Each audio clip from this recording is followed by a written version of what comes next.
Well, good evening, everybody. Welcome back to Queen's Club in West London for the Sir John Ritblat 2023 British Open. We've got our second semi-final just about to get underway. It's Camden, Riviere and Nicky Howell. Both players are flexing their muscles and getting ready to take on this match. Got a few stats on both the players on the screen here. So Nicky has probably had one of the best seasons of his career. Currently the professional at Aiken, and is also also featured in the Eliminator Challenges, Eliminator matches this year for the World Championship, and also made the final of the Australian Open, and recently victor of the French Open.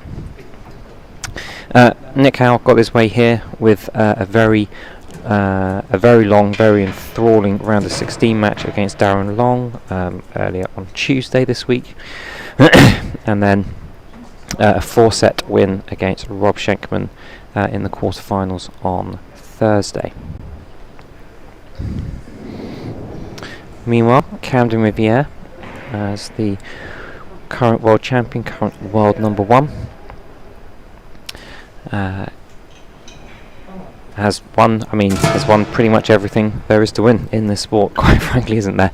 And is also defending champion of the British Open tournament. Those career highlights surely just all speak for themselves. Current world champion, current US Open champion, current British Open champion, and basically hasn't lost a tournament that he's entered for a number of years.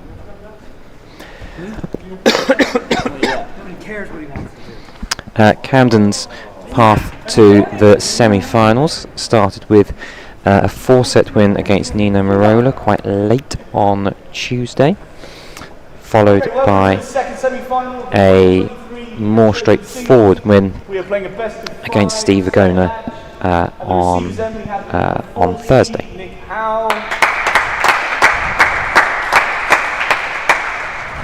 We'll have a service end for number 1 seed, Camden Riviere.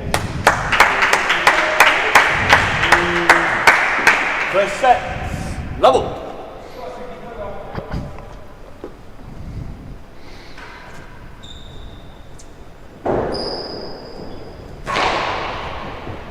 Jays, worse than 1. Level.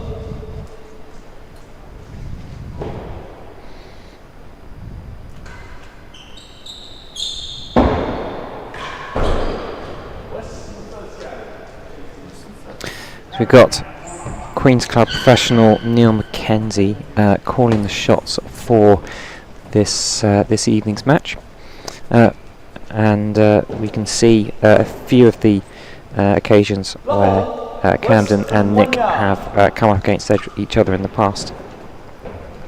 Nick, I don't think, has been able to get any sets off Camden in a number of attempts,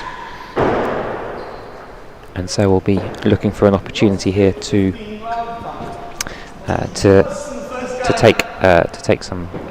try and take some points off Camden.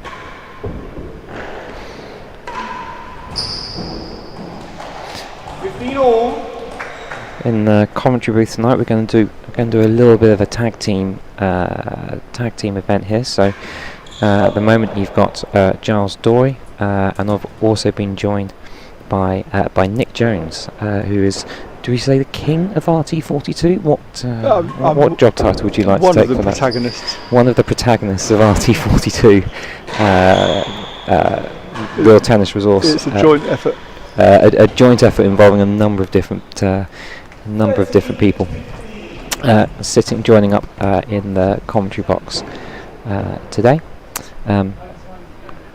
We're then also going to have Ben Yorston, who's going to come back and join us again who had to step out a little bit earlier during our first semi-final to play in one of the rackets championships that's also taking place at Queen's today.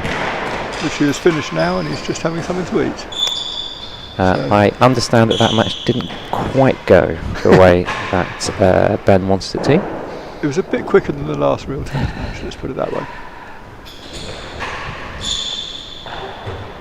But to be fair, he was playing the second seed. That's not a bad way to crash out of that event. So how do you see this one going, Giles?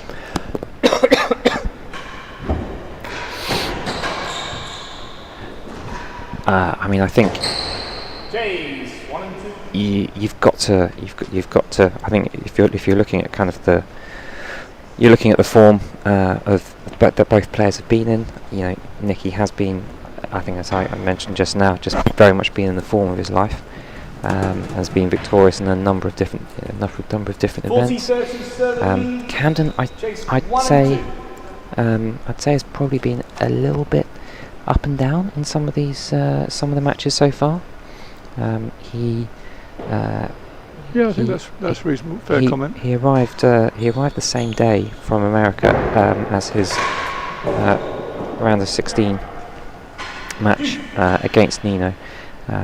To be fair, that was due to a cancelled plane rather than his. Sure, it wasn't the result of Camden trying to cut things extremely fine. His travel itinerary was taken out of his hands somewhat there. And of course, we have had a few interesting matches and upsets this week. We certainly have some really good tennis, some really tight matches actually all the way throughout. But please do get your predictions in. I'm, in spite of all that, I'm probably still going to say that Camden will get through this match in 3 sets. I think that's a fair call. But do join us on the chat. Do let us know where you think this match is going to go. Ian Hawkey out of the block straight away. Cam in 3 straight sets, 4-2 and 2. Great to have you joining us. Good to have you joining us, Ian, tonight.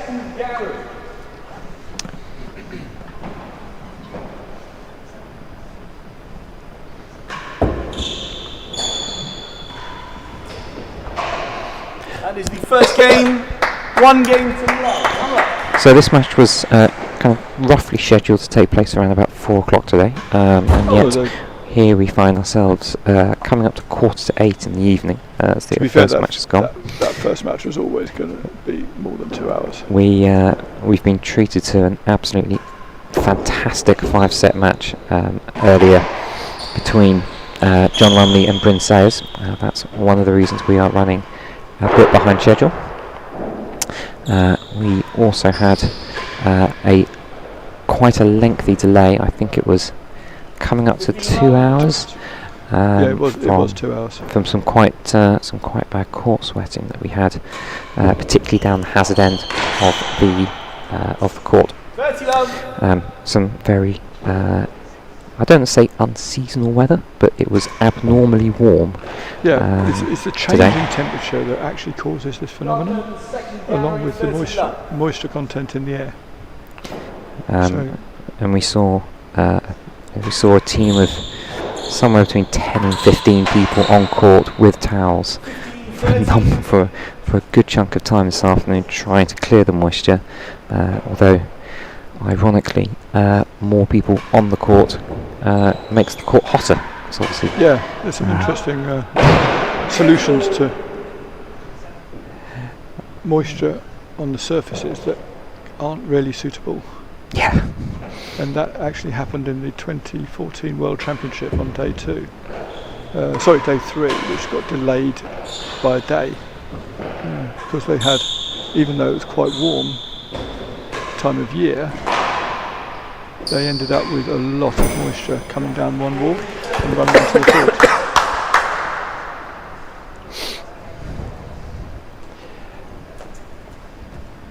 And so one thing you don't want to do is start burning propane to create heat, because the byproduct.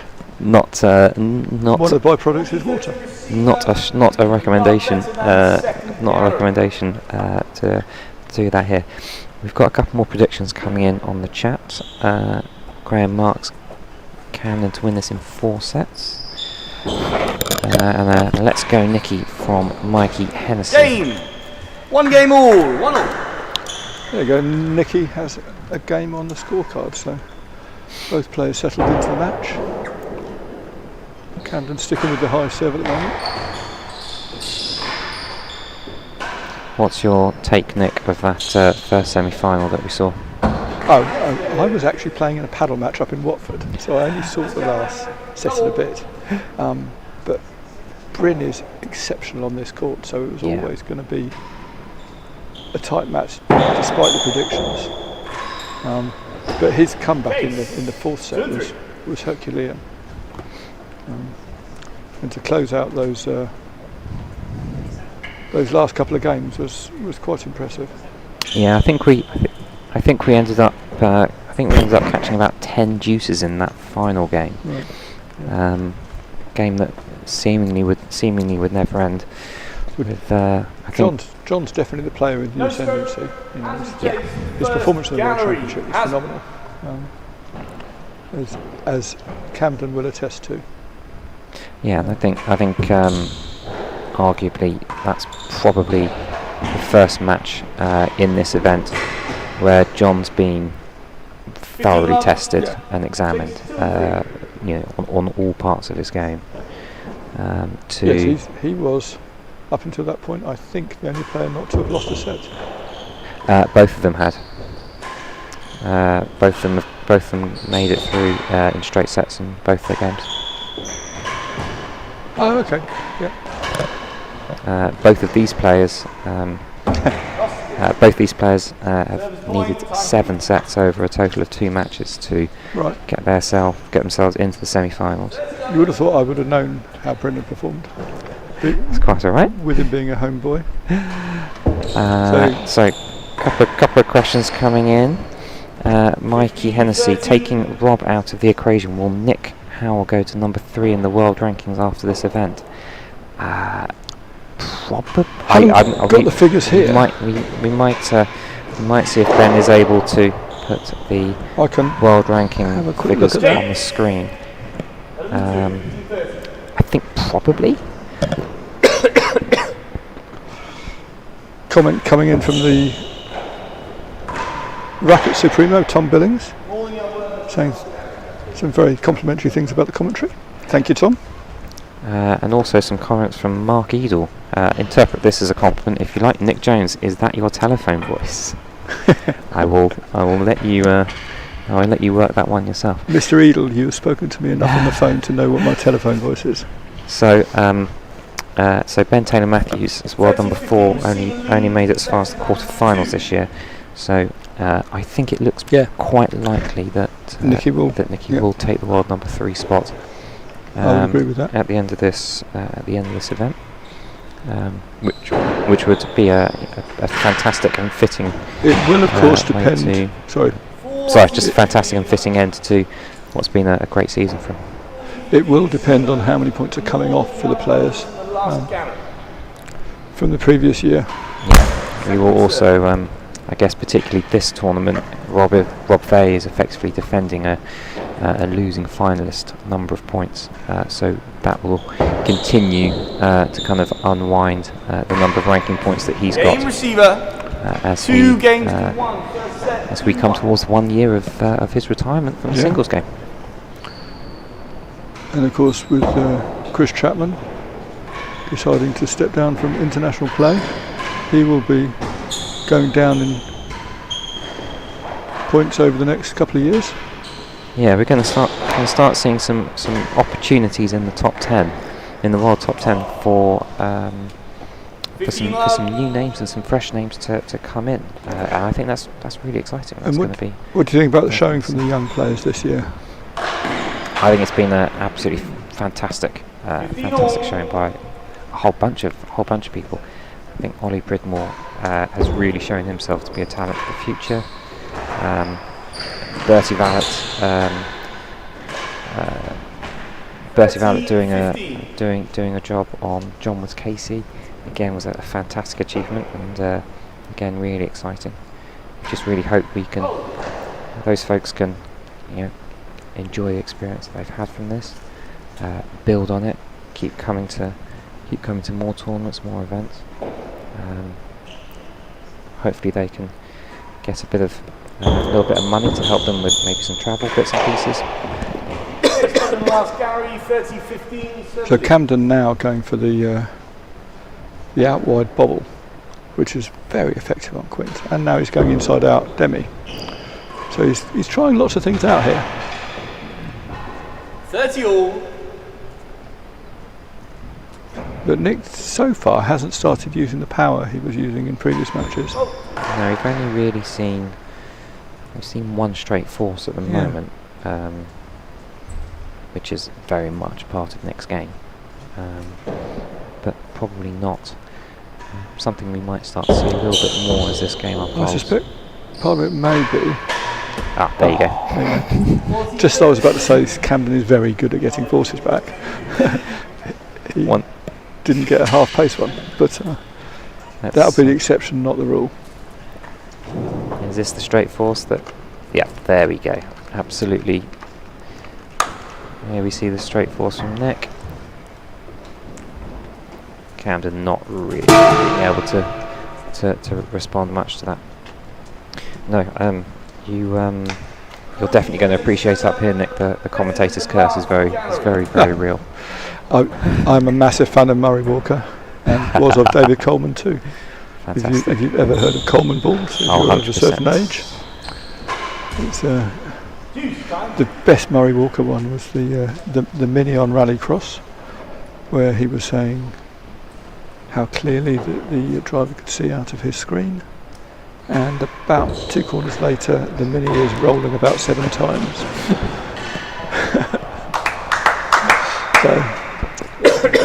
But actually it makes for a better commentary, as you will have heard with Ollie Pridmore the other day. Absolutely.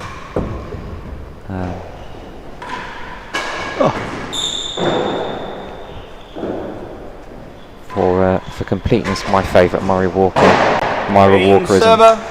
is comfortably. There's nothing wrong with the car except it's on fire.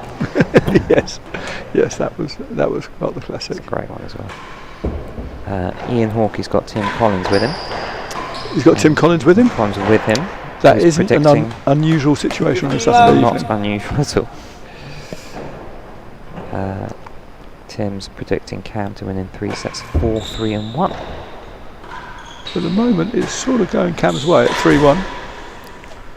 30 love. That's 2 in the net, so Ian has asked you, Nick, to try and do that, your Murray Walkerism in Murray Walker's voice. I would even attempt to do anything that might denigrate the memory of the wonderful Murray Walker. I will leave that to your discretion. Yeah.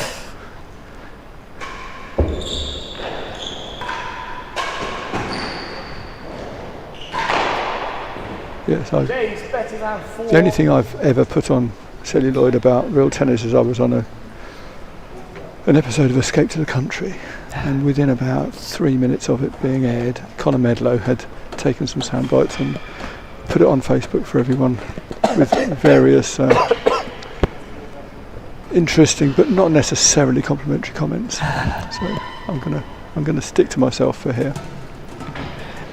Got another comment from Kay Villiers. Hello, Nick from Aiken. Good to hear your commentary. Hello, Kate. Wonderful to hear from you. So Kate's in Aiken, but travels readily. Her and her husband Dan, and they were in Tuxedo a couple of weekends ago. Chase was better than 4. That fell pretty much on the 5-yard line. Yep. Actually, one question for you. Do you think anyone's ever worked out just how we are so good, sportsmen, not including ourselves necessarily, at making a judgment of a ball that's flying with spin on it and knowing that it's going to either be misaligned by 2 inches or... 40-15 server worse than the second gallery. I wonder if it's maybe a case of just kind of experience, or just kind of doing it over and over again, and just kind of one of the things I always find quite always a bit surprising, a bit shocking. That's a super shot by Nick to take the game 4-1. It's just so how the turnaround now is looking quite strong. one of the things I'm always finding, and I think particularly certainly at the sort of professional, very low handicap level, is just the extent to which professionals and the top players in this game are always able to read the timbre so perfectly. And that's not to say that I'm absolutely hopeless at it, but I'm probably less than 50% of the time reading where the timbres are. There's two things they read as well. They don't only read whether it's going to hit or not, but they read where it's going to be. I mean, anyone that's ever seen Bryn, particularly in doubles when it's being attacked a lot, with his double-handed return, and he will trip it back to 2 yards when it's going at 100 miles an hour, which is quite impressive.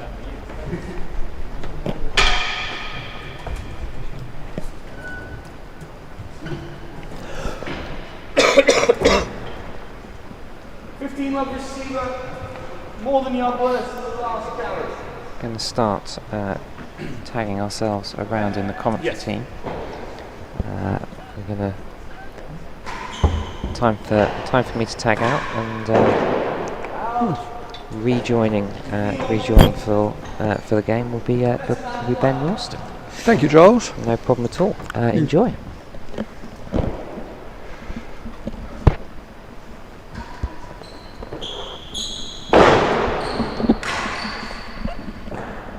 Lost it.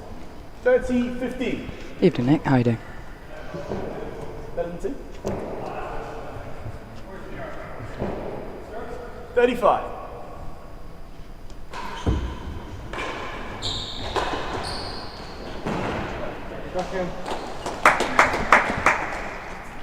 And I'd like to say hi to Ben Ralston. Evening, Nick. Lovely to be joining you here. Radley and Oxford. Indeed.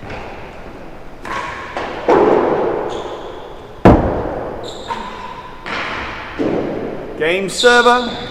I'll tell you what, we had a fantastic 5-set match earlier. Yeah, Giles and I very much enjoyed watching that one. I can't quite believe I had to dip out and miss the 5th set. I've got to apologise to Nick. I actually arrived for the 5th set. I've been playing another form of tennis. Oh, we can't call paddle tennis. Wow. Commentators will go crazy. The way I play it, you definitely wouldn't call it tennis. Luckily, I was playing with the esteemed photographer for the T&RA, Tim Edwards, who does a wonderful job documenting all our tournaments, and he carried me nicely.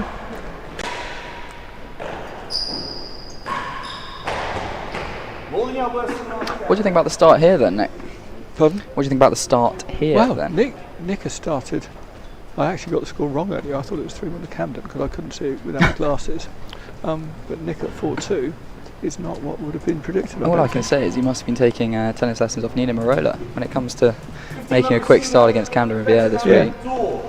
Yeah, Nino's had a stunning week. I think it is a mark of respect as well to Nicky. And if anyone wants to see a fun doubles match with some amazing rallies, have a look at the Nina Marola and Henry Hemlin versus the world champions from yesterday, which you'll find on T&RA Media on the YouTube channel. I thought you were about to say like and subscribe then, Nick. What? I thought you were about to say like and subscribe as well. Get all the pushes in. Yeah, Henry, we were just talking actually with Giles about the youngsters that are coming through.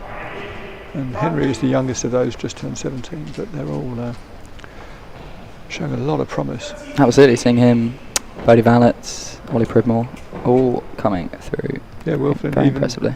Conor Medler's And Will brother as well, James, who is currently in Chicago, working at the club for a bit. I think it's a sign of respect to Nicky as well that I think this is the first time this week I've seen Camden start a match with the tracksuit trousers off. Yeah.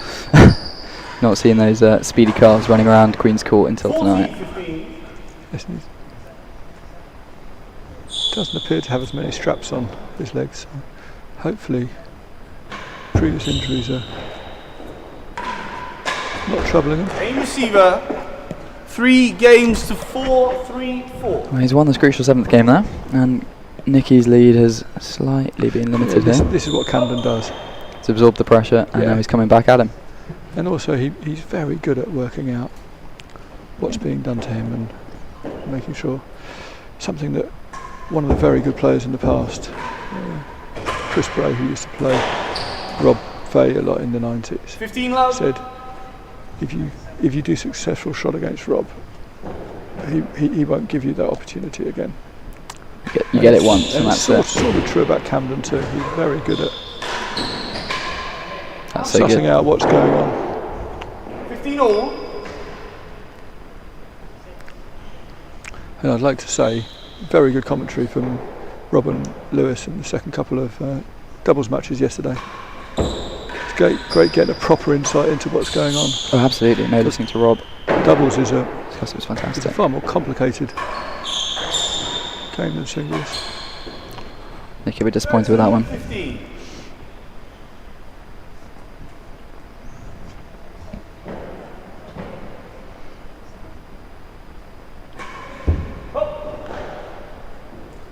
So what do you think about the serves that are being done this week?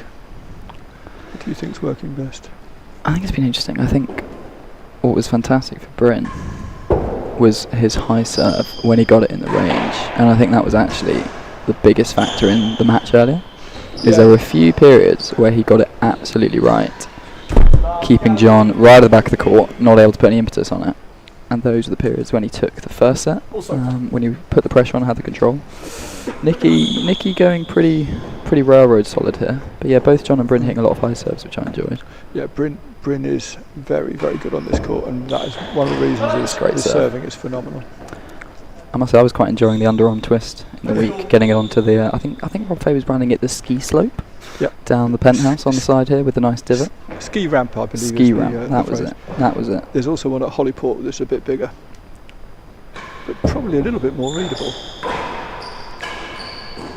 That's the great thing about all these courts. None of them are the same. The two that are most similar are the two New York courts. But even all the other 5 two-court venues are have even ones that look similar are actually quite different, like Melbourne and Preston. Tell you what, there's been a couple of little comments at the change of ends so far. A couple of little gestures, I think, between the two players. What do you think they are? I think game ago Camden wasn't too impressed with a couple of lucky balls. And, there's a bit of frustration from both of them when they've made a mistake. Well, that's well up. I still remember the first time I heard the phrase from Steve Davis, which I found out later was stolen from Gary Player. That's a very good put away by Nicky there. And he's taken the 8th game. It's 5 games to 3. Nick Howell's a game away from the first set. What was the phrase, sorry? The line is, the more I practice, the luckier I get. And both Gary Player and Steve Davis were pretty good at what they did. 15 love.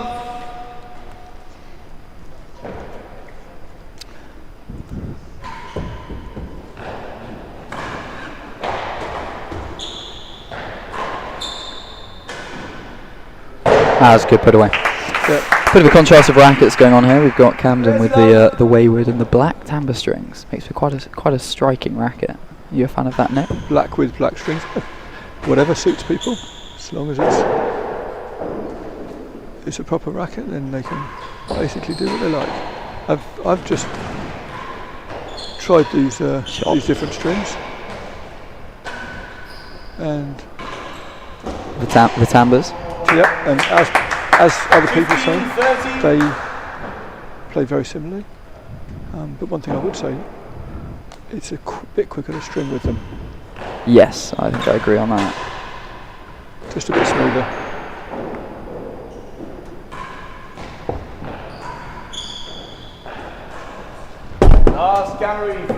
Nicky is hitting that. He's playing very, very well. He's come out firing this match, and he's got a good chance here.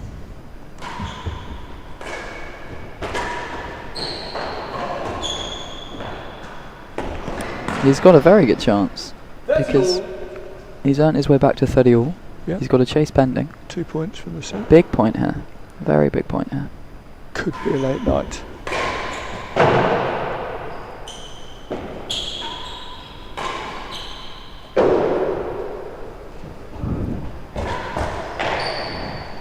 No, stroke.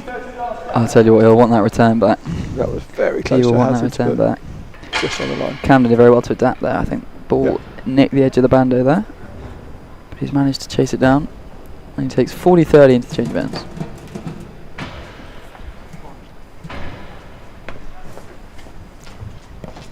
Wait, yeah.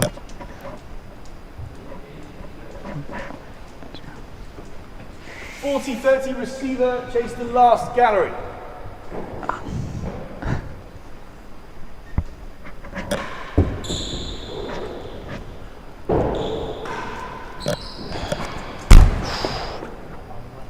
Game. Not far away from 4 hazard, games to 5. but it's a stroke instead. Camden takes the game, 4-5.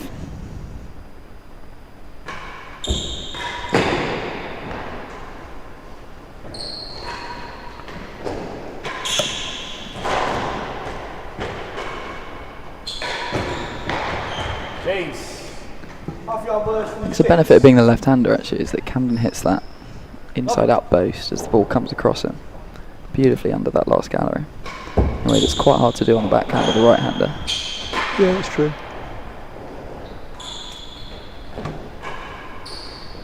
So how much do you think? Yeah, it's not like that. Great shot. Great shot there. 15 love.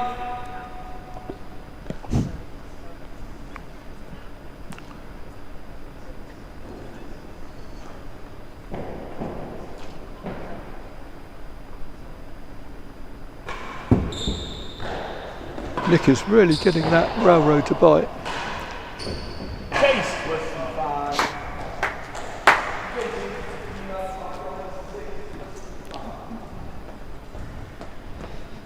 Here we go, Nick.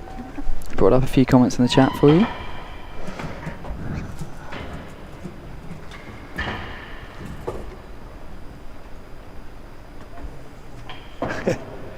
So Ian Hawkey, Tim's having great technical problems with the chat, but thinks NJ has a great face for commentary. Oh, not the most complimentary I'm comment. sorry, I think you're. I'm sorry, Mr. Hawkey, but that is a very old line. I think you've got the face for the studio presentation tomorrow as well. If you're around. Yeah, I think Ian needs to get some new comedy chat going.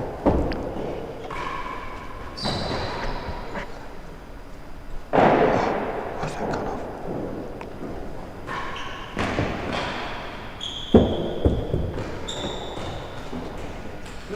That said, Ian, I do hope your knees recovered enough for you to be able to play some more tournaments. So we've got a few predictions from earlier in the commentary. We've We already had. been through them. Wonder if they'll get altered in the next game or so.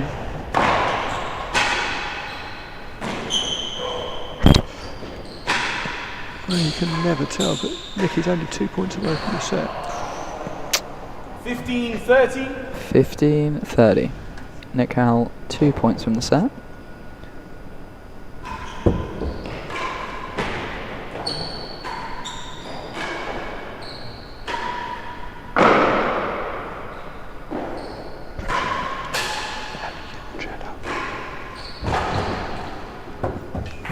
$40. 40-15. Huge hitting from Nicky. So, here we go. Uncharacteristic, I would say. Uncharacteristic errors there Camden's changing from his the world racket. champion. Swing break. 40, And what a time for a new 50. racket. It is 40-15 Nick Howell. Are we going to see a bit of power come into play? Oh, I think so, if he gets the chance.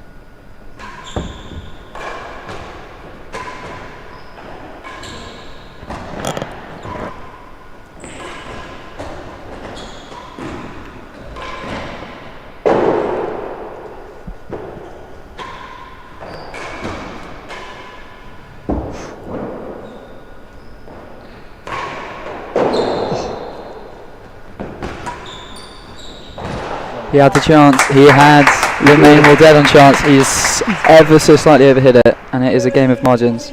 He has got one more chance here. He's got one more set point.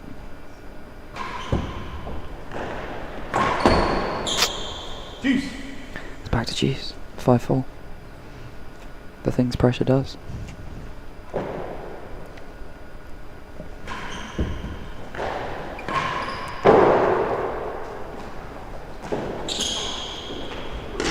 That's very controlled. And he's well adjusting well put away from a very, very awkward falling ball. So, advantage Riviere is to make it 5-all in the first.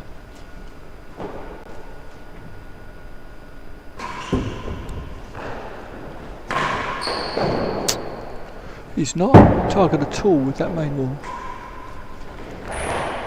Absolutely right. And that has let him down a little bit in the last few points there. He had a couple of opportunities and he's just gone ever so slightly high. And Camden's punished him for it. 5-all. He's best in the second gallery. Love all. So, how much advantage do you think it is being lefty at the service end and disadvantage at the receiving end at this level?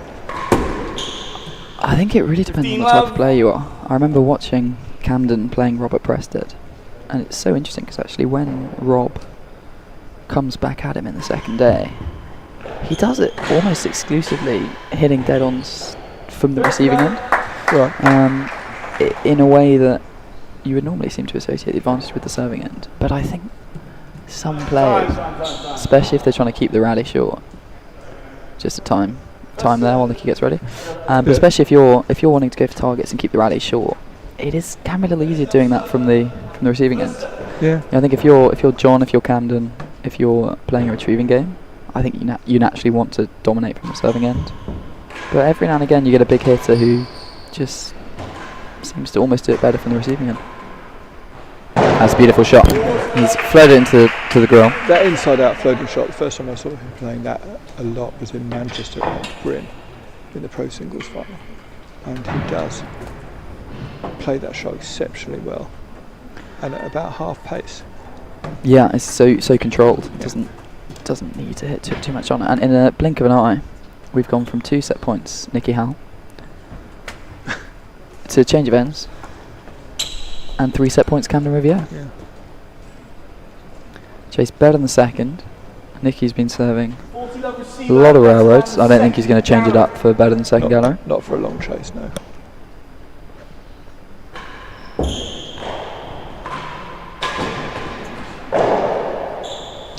Chance to put it away.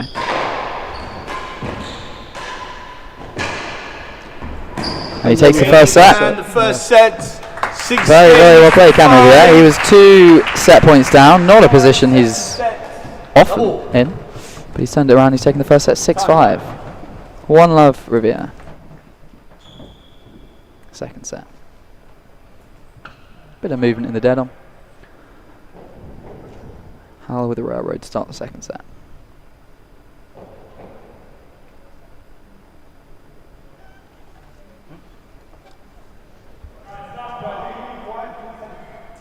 Bit of chatter in the dead-ons. That's good to hear, Mr. Hawkey. We hope to see you back in the tournament soon.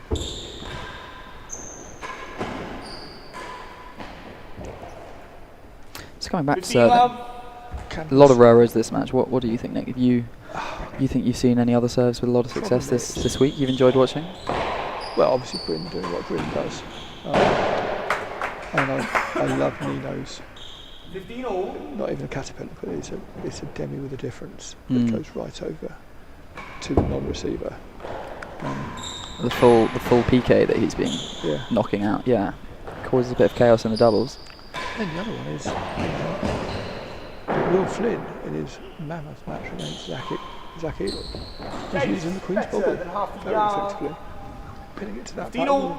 That was a quite ridiculous match, really. 14 match points. That came up quite a lot earlier in our discussion on the best match of the tournament so far.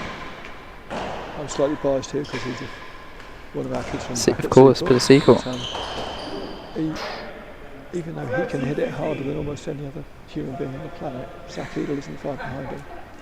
So he was trying very successfully to keep it tight. off the force. Yeah. It was aggressive. Well, I think Zach was leading the dead on count at least for a while, so you definitely want to avoid giving him too much room if you can at the back. And one of the things that Will is trying to do, and works with Drew back at home and with Rob up at with the academy and what have you, is to control his power more. So it's all well and good hitting at 125 miles an hour. If you can hit it more accurately at 110.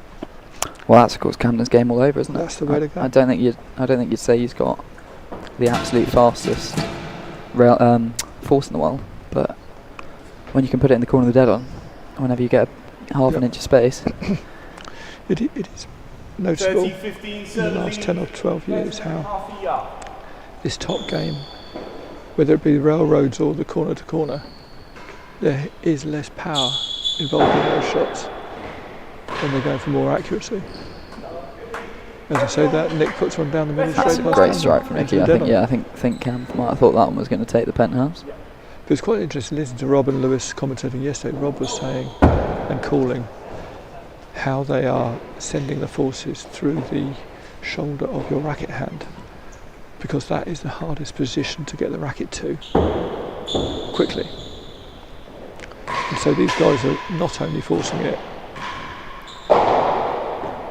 to win the point, but they're forcing it in such a way that they want to shut the other person down from being able to hit it.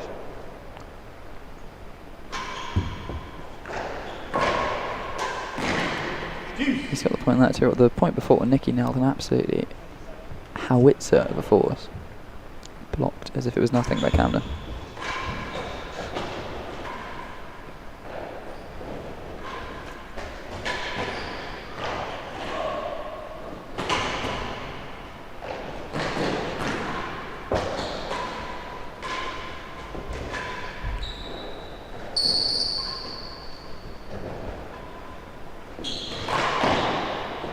That's great play from both players. Such good control across court, and then Nicky finding the space on the post. Interesting that Nick is doing something which Rob seems to do quite a lot with the lefties, and that's not try to get at their backhand, but play accurate shots to hit the sidewall at around 5 or 6 yards and come down very, very short off the back wall to stop them attacking the ball. Got nullify it. Well, here we go. Here we have those set one summary. Pretty close, as you might expect, 6-5. Yeah. Biggest difference I'd say there is the serves one percentage. So in terms of your question on how big a difference it is, certainly for Camden, putting the pressure on his retriever at the serving end, he's winning 60% of points. Nicky a little lower down. Same dead on count. Not a lot to choose between them there, but Camden obviously got the momentum at the end of the set. The chases laid stat, Camden has been one of the lowest on this for quite a while. On conceded chases. No, chases set. So, sorry, yes. Game receiver, first game of the second set. He very much keeps rallies going, and also that leads to him having shorter average chase on the whole. So, talking to him the other day, he was saying, as soon as you get past 4 shots, i.e. 2 shots each, you're more likely to get an outcome than a chase, because people get into the rally. So the return of serve quite often gets a chase, and the return from that might get an outright point, but after that you tend to get a rally going.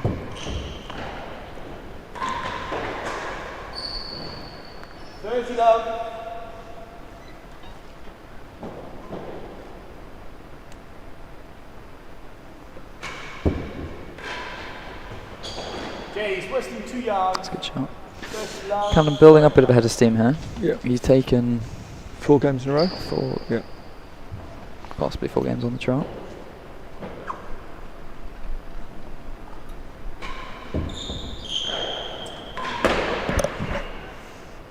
Do you think Nicky should be sticking with the railroad here or mixing it up? The question, Ben, is what would he go to? You know, he's pinning those to the sidewall, and it's giving him a chance to get into the rally. So one interesting thing, I don't know whether you've ever thought about this, but quite a few sports, the serve is an attacking shot, lawn tennis certainly, squash, and even badminton you can play some pretty aggressive serves. in real tennis, It's you're a defensive actually shot. doing the one thing that you try not to do in the rest of the game. Yeah. You're sticking on a roof, so One we just saw there, if you don't get it absolutely pinpoint perfect. Saw in that replay, Camden Riviere is going to put it to Chase worse than 2. so it's basically damage limitation. And I remember also talking to Chris Hollis a lot about this. It's at a certain level, it's about getting the ball roughly where you want it. You can dictate, do they have to hit it cross court, do they have to hit it down the line, do they have to hit it in the air. Yeah, so You're not going to get an ace, but you can slightly try Server, and 2 dictate games what you're to going to get in love. return. So it's 2-love Camden. He's built up quite a head of steam here. Nicky's got to try and disrupt that somehow. So one of the things the county badminton coaches used to tell us, I come from the least useful racket sport for real tennis, and Nick's just managed to knock one of the ties off the gallery netting, and he always used to say to us, the one shot you have complete control over is the serve. So even if it is a defensive shot like here, at least you do have the option of deciding how it gets into how the rally starts.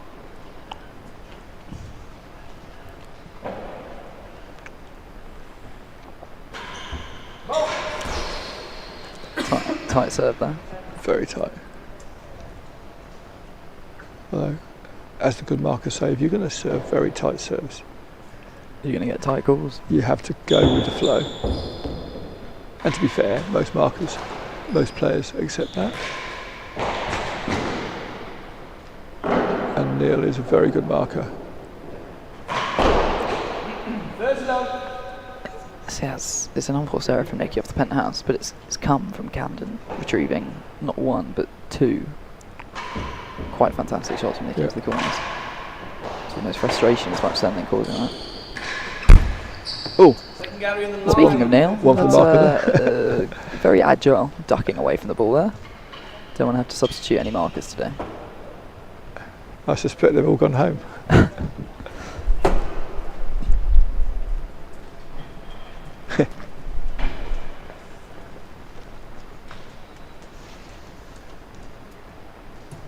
Receiver, second gallery.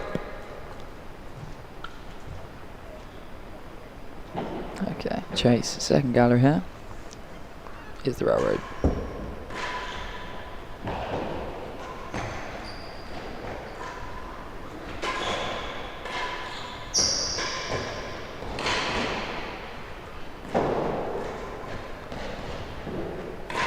Interesting ball flights there. Good lead from Well, Nick. that's unlucky. Nicky just about managed to adjust himself off the dead-ons bando, but it gave Camden enough space to take the point. Point here for 3-love. Chase the line.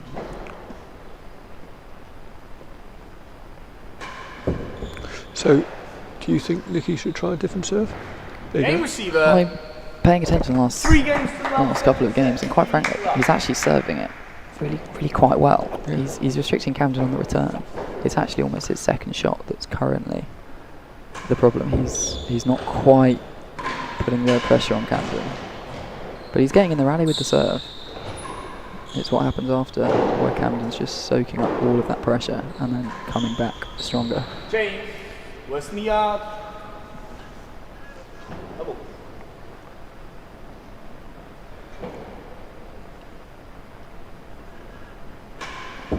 So you a targets player, or do you prefer? I don't think I've ever been described as a targets player. I've seen you play a few times. There were a couple of name or dead-ons in this British Open that I think Nino described as unreturnable because they were floated so beautifully into the top corner that no one would expect them where they were. So no, it's targets out of necessity. 15 all. Definitely something needs a bit of work. I'm running around a lot. You've got pretty good footwork though, haven't you? Running around a lot and moonballing. I think would be a fairly accurate description. Characteristic error there from Camden. Bit of a misread, I think, under the grill. That seems to be the big difference, I think, in this set compared to the first set. Is there was a period where Camden was making quite a few unforced errors, which let Nicky get out ahead. And the other thing, Nicky will be fully aware that once Camden gets going, he's going to have to work harder. Better than love. And that then means that he's got to think more about every single shot. There we go. Tim Chisholm taking in the game. Supporting his buddy. He's probably thinking why they aren't volleying everything. What do you mean you should leave something to the back wall? Don't do that, guys. Yeah.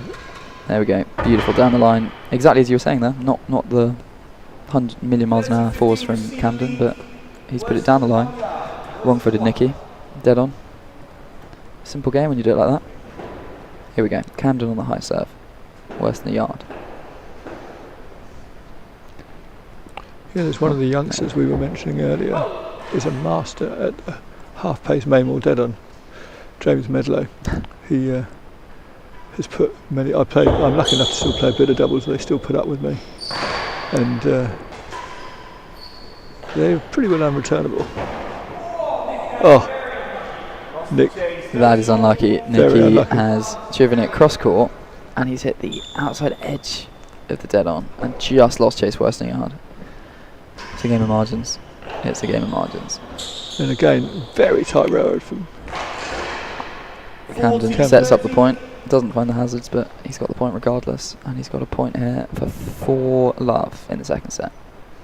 that point was made by a perfect Serve, railroad, absolutely. followed by a chip dead weight, second bounce in the neck.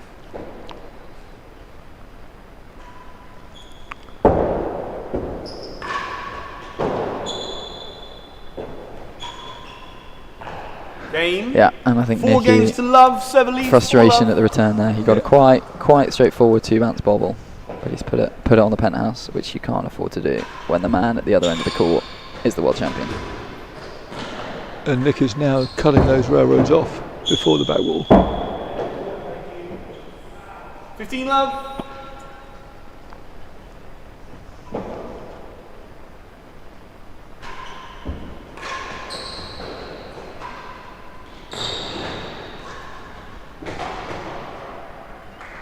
Yeah, positive play from Nicky there. Better cut Trying shot. to keep the pressure on Camden. Of course, it's interesting playing a left-hander because he's arrowing it down into Cam's backhand corner there. That was Blimey. majestic. That was an unreal Right at the Mabel body. dead on defence. Completely controlled. Absolutely unreal. That has died at the back wall off a pretty hard force. And another And one. he's done it again. That's when I think Cam just looks 15. outrageously good. It's when someone is forcing at him, especially someone of the calibre of Nicky, who can hit the ball incredibly hard, and he just deadbeats it down to the hazard line. Game server. And 5 this games set to love. taking on an air of inevitability. Camden is on a Let roll. us know in the chat if you think there's anything Nicky Howell can do to disrupt Camden's rhythm here. But it's looking like 2-love in sets to Riviere quite shortly. 15 love.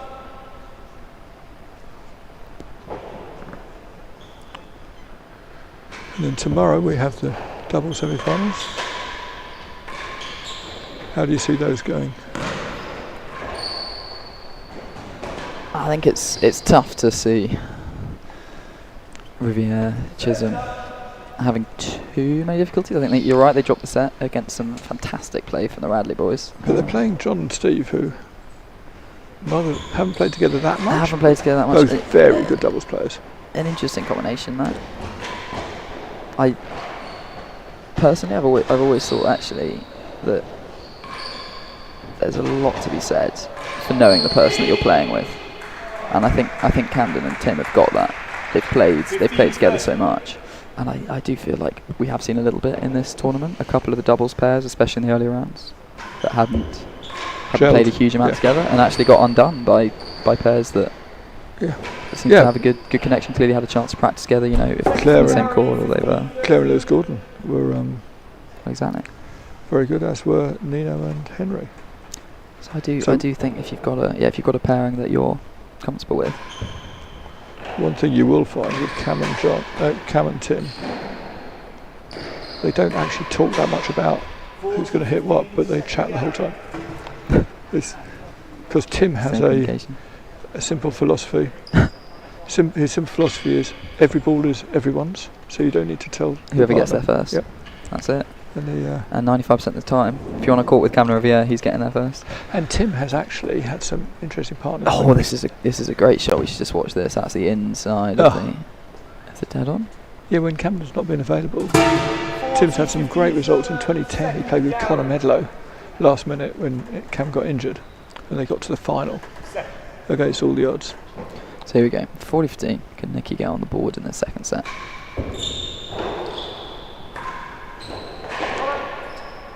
Yeah, I think that's well played by Camden. Ball's dropping for a fault, but he's just taking the chance to hit a very aggressive cut volley.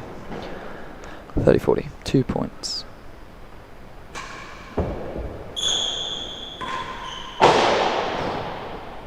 Camden's turned to just miss the dead onto the side. Yep. And he's back serving very quickly there, actually.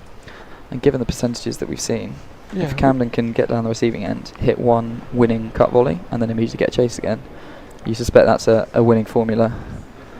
And Nicky's got to somehow find a way to prevent that change of ends coming quite so quickly. It'll be interesting to see the stats for this set, because I suspect the average chase will be a lot shorter for Camden.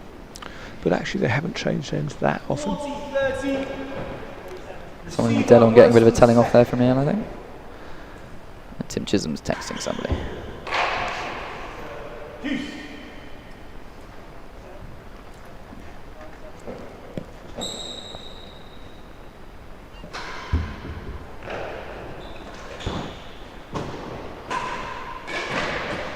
Great shot from Nick.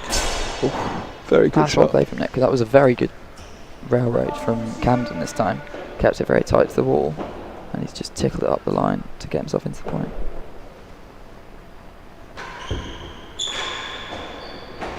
Yeah, Nick's starting to return a bit. Do you think he's going to do that a bit more? Do you think he's going to try and step into as many as he can at this point Like and try and put the impetus in the last game he started cutting them off, and I think that's the way he's got to go.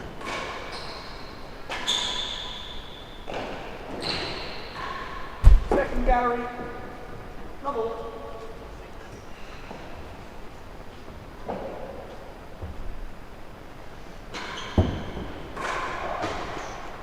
Love. Just falling off it there.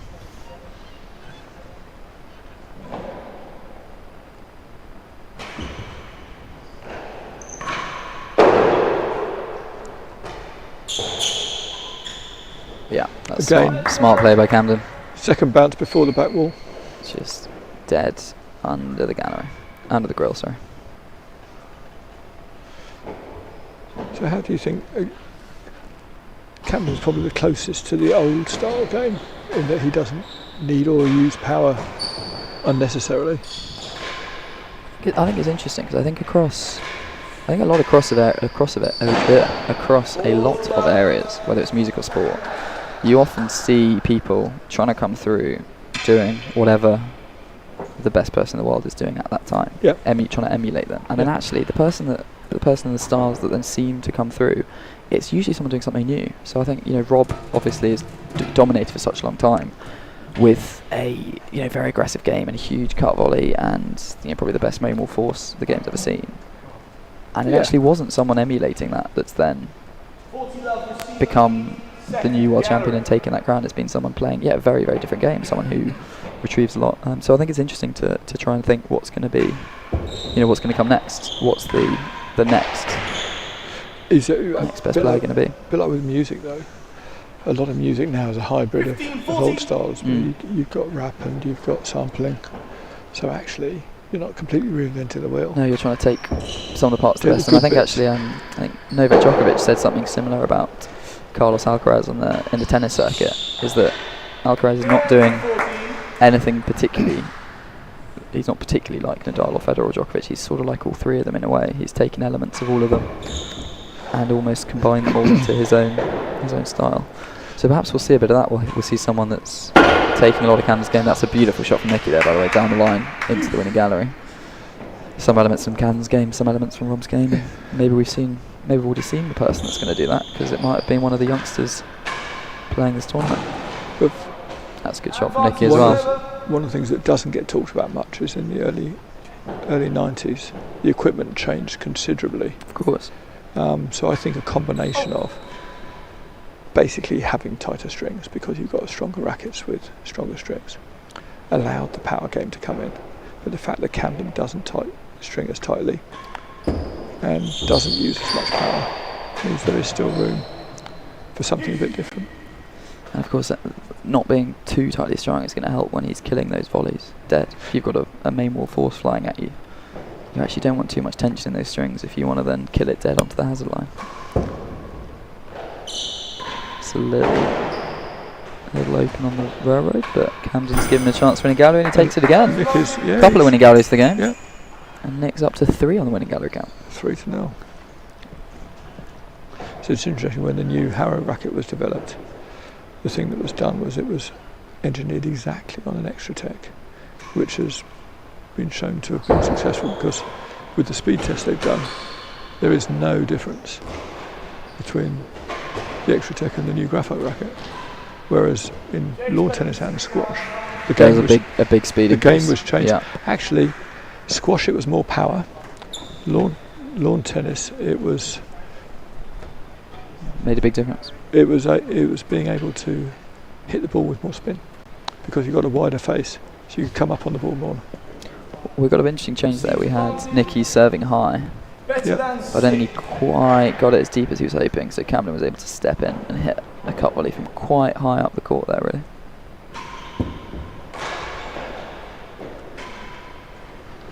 But Nick's still holding on here. Goes hazards. And that's That's very a good good cut. defensive shot. He's kept in that corner. Oh, so unlucky with Camden Nick there. finds the nick. That was unlucky from Nick. That was very well played. He'd managed to put Camden back into that forehand corner and keep him there, not giving him the hazards. Back to Juice here, 5-1. Still not making those main walls count. One of those joyful points where both players are incredibly annoyed at the end of it. Nicky frustrated at the main wall force going high, and I think Camden frustrated at that volley going in the net.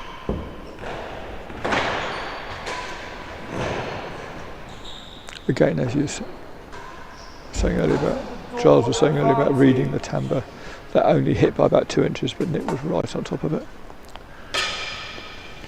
Bit of frustration there from Riviere. He'd missed a volley and he's put one in the hazards when you presume he was aiming either under or in the winning gallery. So another game point for Nick here.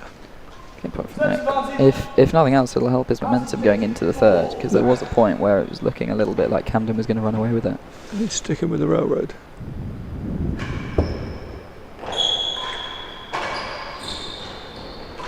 Yeah, couldn't quite put enough pressure on to avoid giving him the chases.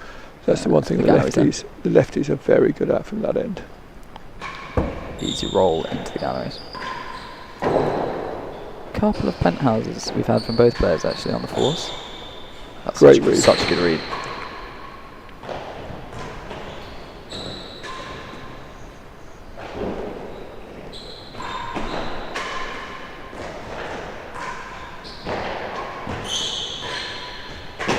This is so good. Diddle remains elusive. That's such a good rally from both players. Camden might be a bit annoyed at the penthouse, but he was reading that timbre fantastically well. There was one where it has hit the edge by about a centimetre and he's adjusted back into the middle of the court. Very accurate cut shot from Nick at the end. Can't quite Game defend server. out of the grill, and it is 2 another game for games Nicky to Howell. It's 2 5. games to 5. It's a long way to go in this set for Nicky, but he's wrested some control back, he's wrested a bit of momentum back. 65 points to 51, so it's not a huge difference. Let's run along the galleries.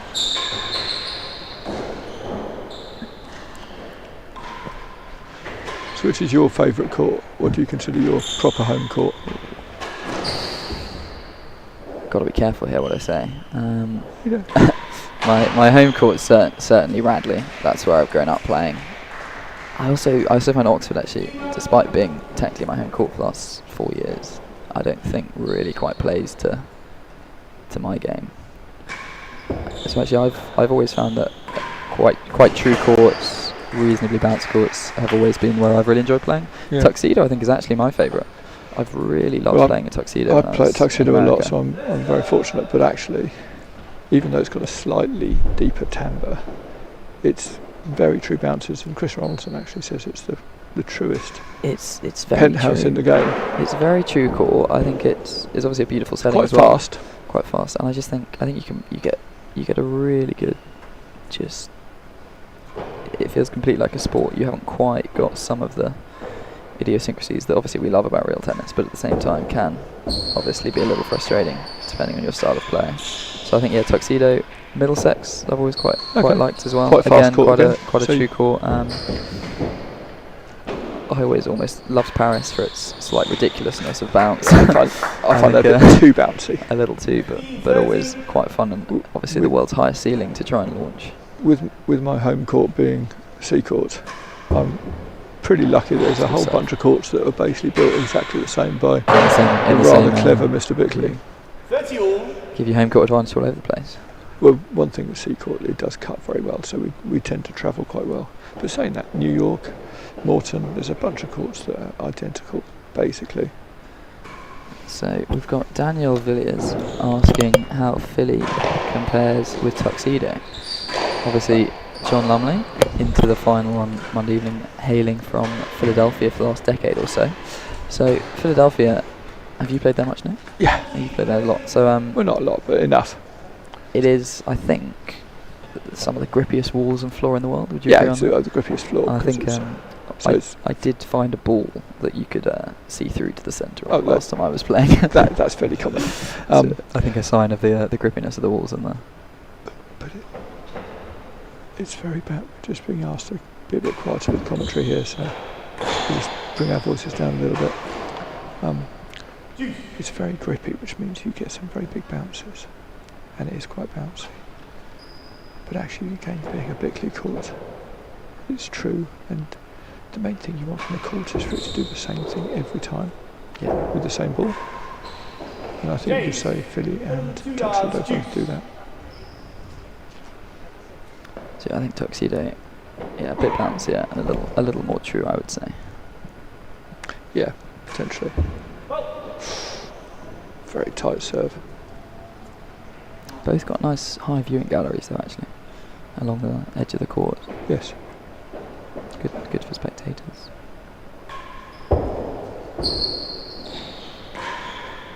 That's a beautiful force there from Camden, turning, putting it up the line.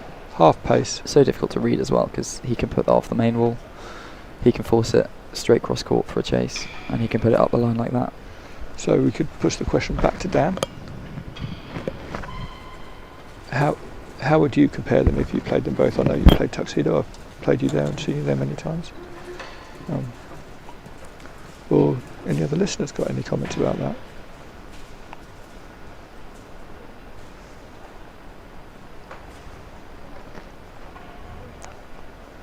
Service advantage. Better than 2 yards. So here we go. Set point again for Riviere. 5-2 advantage and a good chase this time. Better than 2. Tough for Nicky. But after a strong run of games, Nick really has slowed down Camden with regards to the run of points. That is a fantastic boast from Nicky. He's managed to win better than 2 on the floor off a quite tight bobble serve. And he's pulled it back to deuce.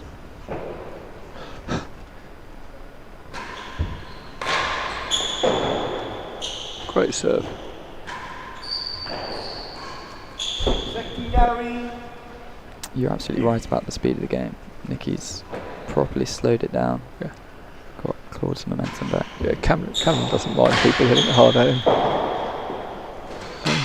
With the exception of a couple of people. Generally, the harder they hit it, the less consistent they are.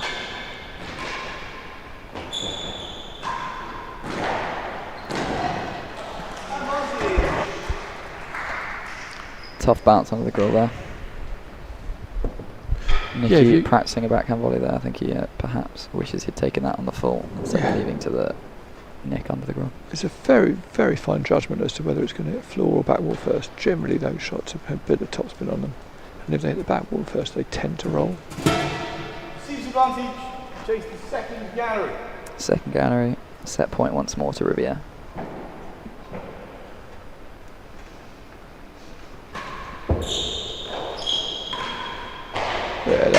was a bit It's a looser. good put away. That's very well played. 6 games to 2. 6 games to choose Riviere, but Nicky looking Third set dangerous level. towards the end of that Coming actually. back, yeah.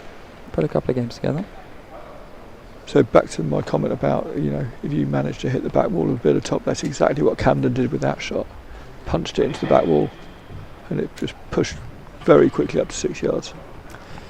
So Camden did go through his match against Steve Vigona on Thursday in straight sets. That was 6-4, 6-4, 6-love. Dropped set to Nino. We'll see whether this game goes straight sets or goes longer. Here we go, the set So to once again, summary. as we thought, the average chase for Cam has got a lot shorter, gone from worse than 5 to better than 4. And 67% serves 1. And so, yeah, That's a really significant stat, isn't it? By 2 sets to love. So do you think Nicky just needs to try and get back down the serving end as soon as possible from the receiving end? Is that what he needs to try and... He's certainly better off down here, but got to make sure the serves are tight. It's a good shot. Yeah, Good even start. even from the serving end, his percentage points 1 is below 50%. Yeah. So he's got to somehow get down the serving end more, but also up that points 1 percentage as well. Not an easy task. That's a good shot. Misread from Cam Slightly there. misread by He was- Cam. He was because charging into the corner. Nicky's got it right on the edge there.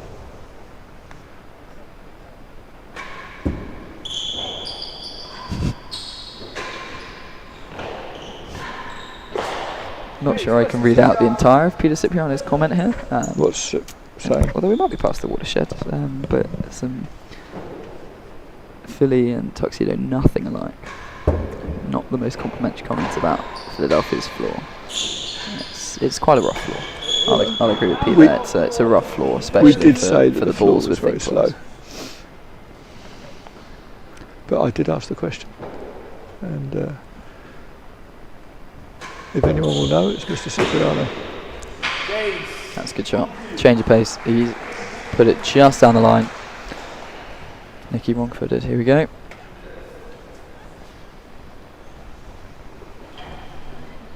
Beautiful finish from Nicky there. Nice. Top corner of the grill.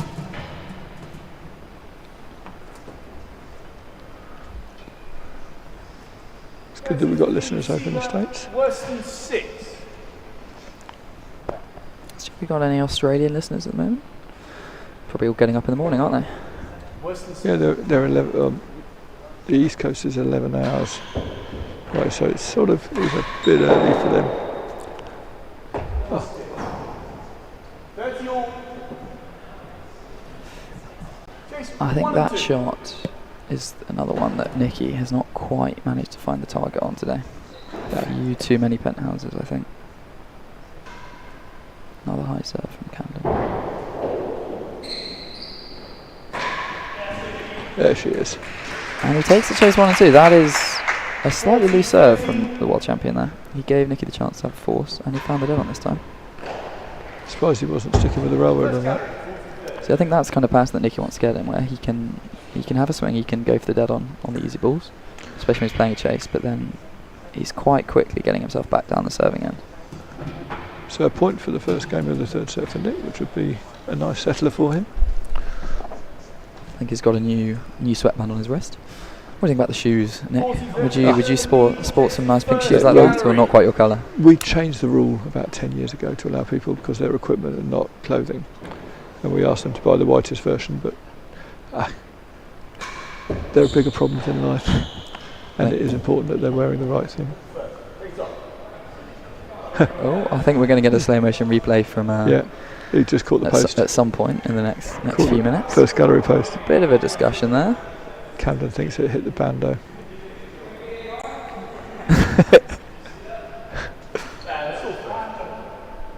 No, you Oh, can't we're being asked ask. for VAR. You can't ask the I don't audience. think you can ask for this. I saw first gallery game. First game 1 love. Oh, it's the first gallery. Chase off, sorry. Neil. Chase off. Chase off. Oh. Chase off. Chase off. Chase off. That's hit the post. That's first gallery. 40-30 server. Chase That's off. first.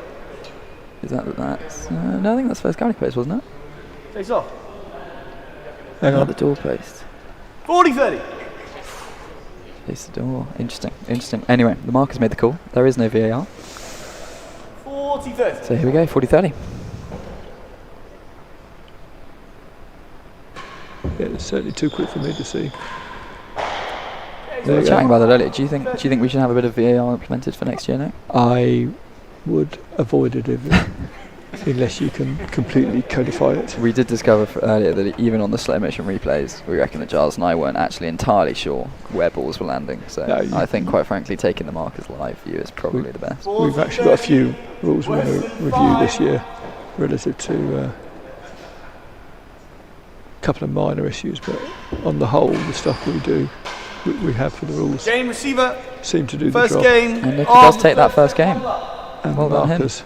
We're up to 1-0, and he has wrested some significant momentum back in this match. The other thing I'd say with that decision on the first gallery post is Neil was about 5 feet away from it. That's a good shot from Camden. Nicky just missing wide this time of the main ball denim.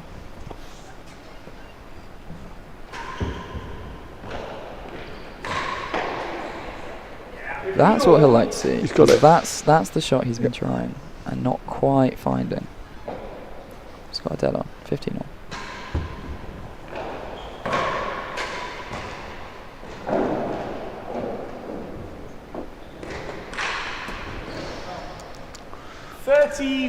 Gone to change pace down the line.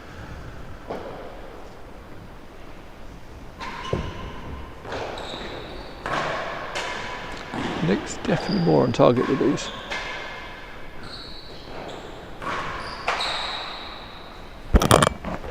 Oh, that's dropped just into the net there.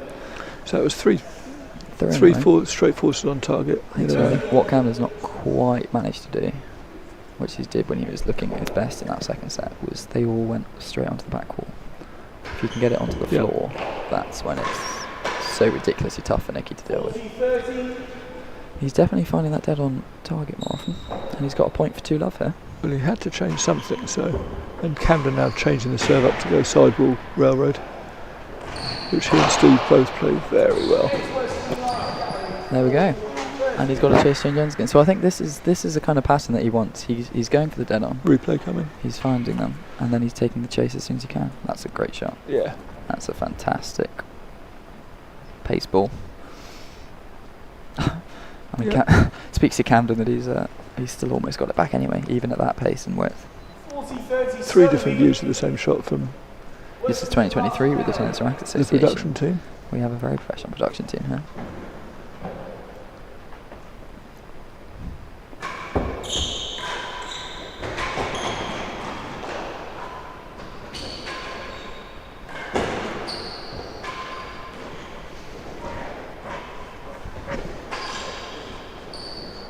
That's so well played. Game That's server. fantastic width Lovely there for pace. Nicky. I think Camden's gone last gallery there, not quite found it.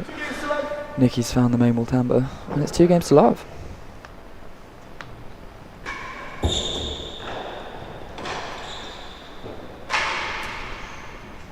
That's a fantastic serve, and not quite the follow-up shot that Nicky was hoping for.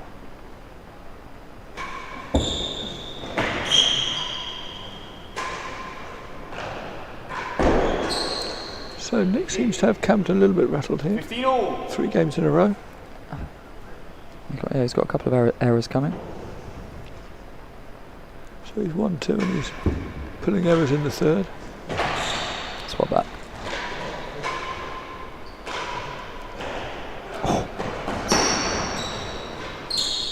That's nice. That's well controlled from Camden. 4 yards. Excellent wheels there from Nicky to get up the court after a slightly fortuitous bounce.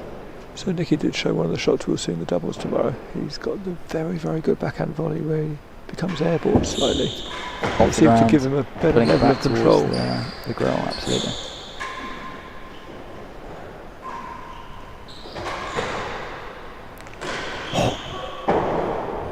Very good lead from Nicky there.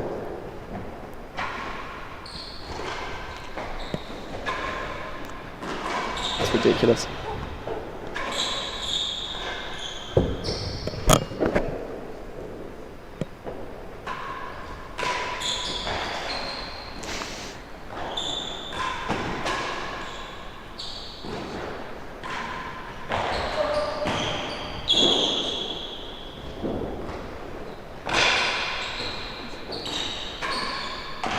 He had to go for winning game there.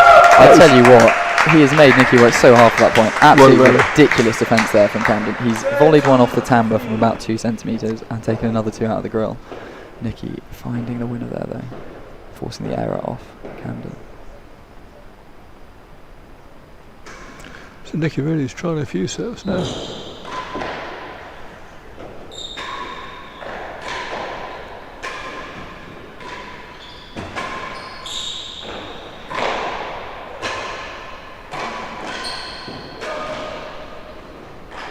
Tell you what, he'll be very happy with that serve. He has pinned that right at the back of the court. Got the easy defensive return back from Camden.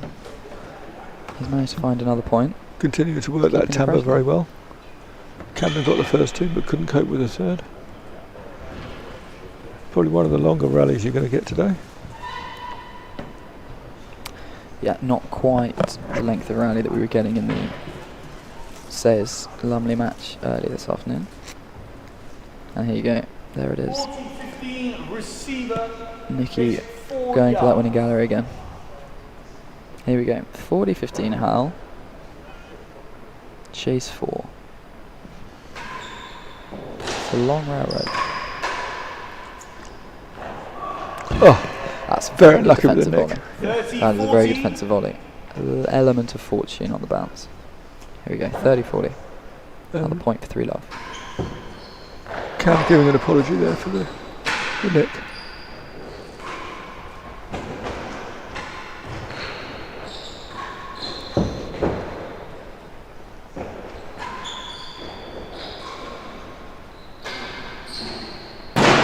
That's well played. Slight frustration from Nicky mid-rally there.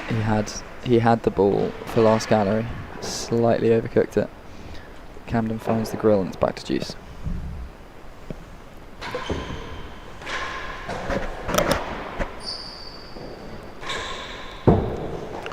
Nick really not finding those galleries.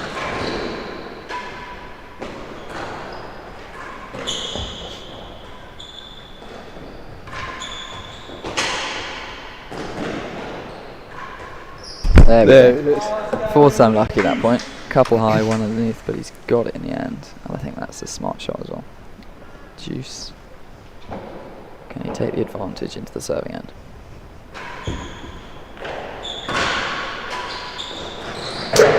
And Nope, because it's a fantastic defensive volley again from Camden. heading into the dead on and ends up in the grill.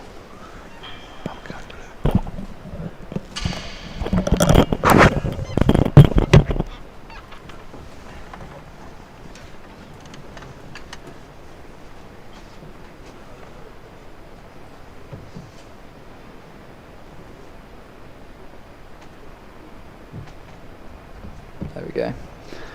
Shot there again from Camden's defence into the grill, finding a couple there towards the end of the game. He's got advantage.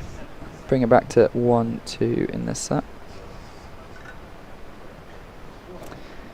Nicky might be there for about 20 minutes, trying to fill up that water bottle with that water fountain. But maybe that's tactical, who knows? So I think on the shopping list for next year for Queens, we have a dehumidifier for the court sweating, and a slightly faster water fountain. That would be my list for Queens, I think. But let us know in the chat if you've got any other ideas. What should real tennis be investing in these days? Certainly continue on the AV side.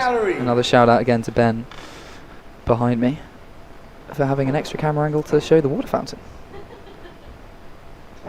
Here we go. Advantage Riviere, 2 love.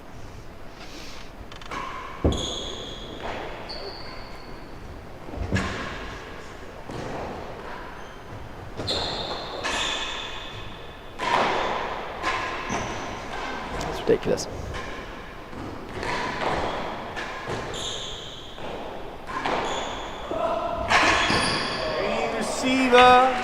That's very, very good from Camden, and he's got Nicky running up the court. 1-2. 1-2. Third set, quite nicely poised here. Can Nicky stretch out a bit more of a lead again?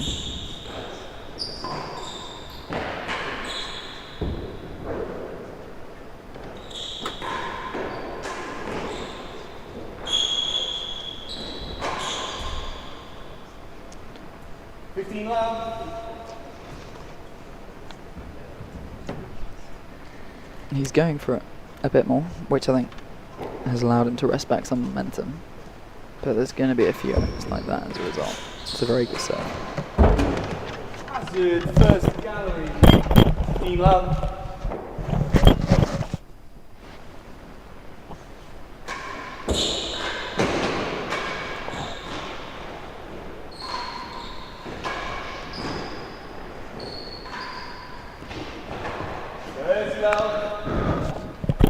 Good depth from Camden. He's certainly found some momentum in this third set.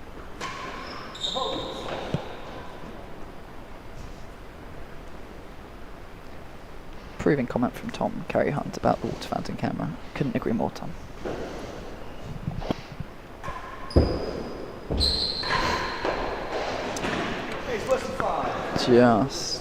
Just a little too obvious on the bounce there on the demi-PK, and Camden's found a chase as a result.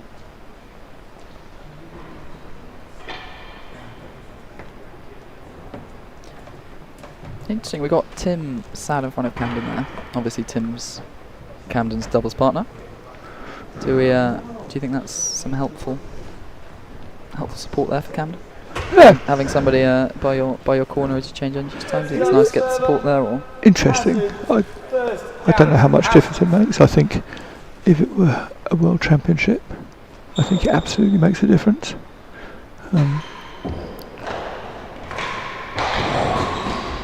That's a very smart shot there from Nicky. But I think it genuinely depends who the person you're supporting is playing, because it's more the effect it has on that person than on yourself. Interesting. Good read from Nick there.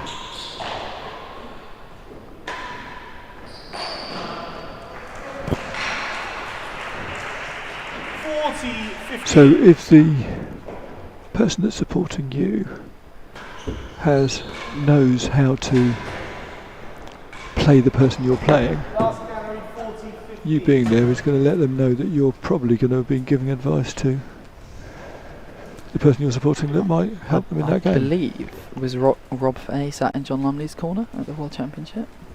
I would say that would be a positive. If you're trying to take on Camden Riviere in a World Championship, he's probably a man you might want to pick the brains off. Yeah, there's two things. There's one, having the person there to support you, knowing what they've been teaching you.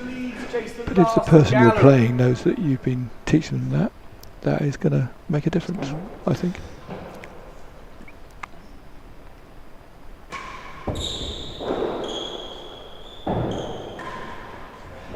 On it, game receiver. Down the line. And it is game Camden, and we're back to parity at 2-2 in the third.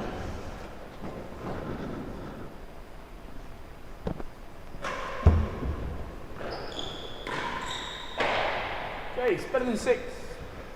So yeah, I think it was a very good call on John's part to get Rob in his corner. Not only from the general coaching point of view, but Rob probably knows as well as anyone how Camden plays. A couple of quick chases for Camden, and I'd say he's wrested back this momentum. Back to 2-2. He's changing ends quite quickly again. Yeah. And of course the other thing that's different on the World Championship is the 4-set format in the first 2 days is something which you do not normally play, and so the most experienced person in the world of that is Rob. So understanding that dynamic of not finishing a match is going to help from an advice point of view.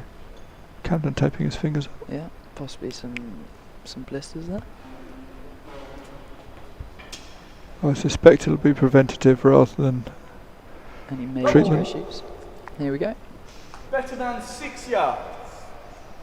So 2-2, couple of chases, better than 6, worse than last. What are we going to see from Nicky? That's a very tight rail race. Very, Worse very than tight. last gallery. Worse than last. So Camden will similarly want to keep Nicky without too much width here.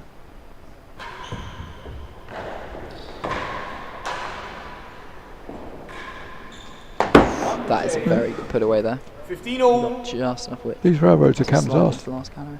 Are staying very tight. There you go, Nick picking them off again. I think that's a good call. Caught the ground a bit there. Yeah, those Camden's balls under that grill today. He's managed to keep them very low. I tend to do that with my 7-iron.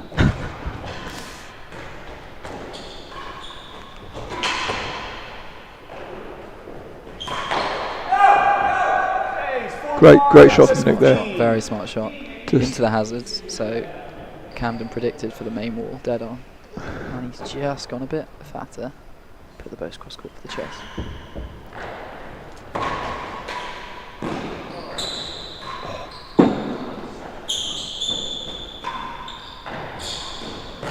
great hands from Nick there.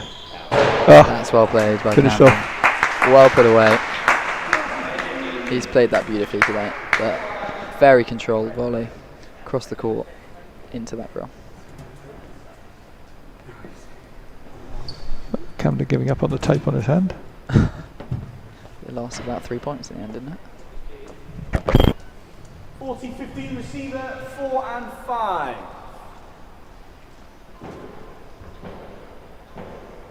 There's that fantastic put away from Nicky.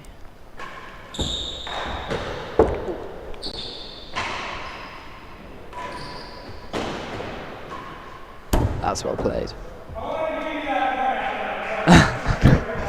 Camden's saying he wanted to give Nicky the point anyway. Because he had a bit of a lucky return of Bit of a serve. lucky spin off the bando there, but Nicky's found the hazards. Well played.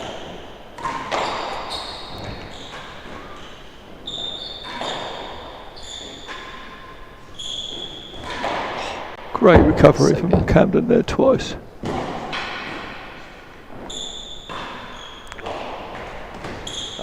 So good from Camden. Game receiver. That's kind of the difference at this level, isn't it? It's made that look so easy, and yet almost anyone else trying to read a main wall timbre, a timbre, a missed timbre, he's managed to cover all three of those. Ridiculous.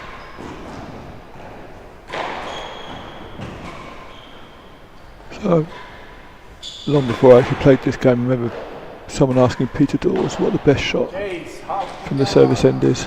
And his response was timbre, timbre, timbre. The timbre. That's good tactic. The timbre is your friend. I mean, obviously the backhand up the line into the winning gallery is always a percentage shot. But other than that, the timbre's a pretty good shot. I remember one speech Rob did when he finished all his thank yous. He ended with, and I'd like to thank the man, the person that invented the timbre.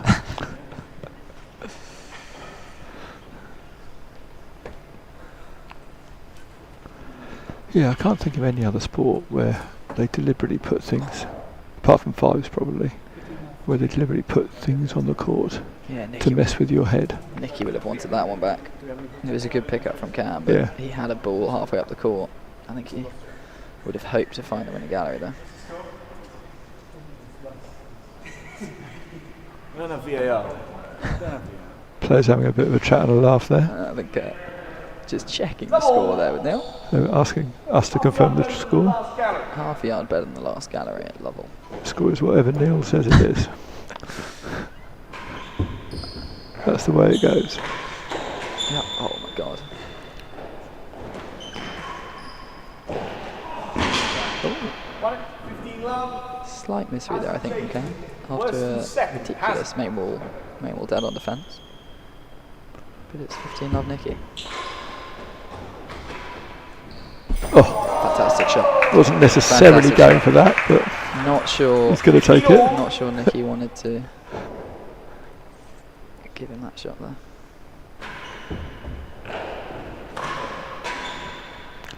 And again, as you mentioned earlier, Camden takes the pace off those forces so well with the returns.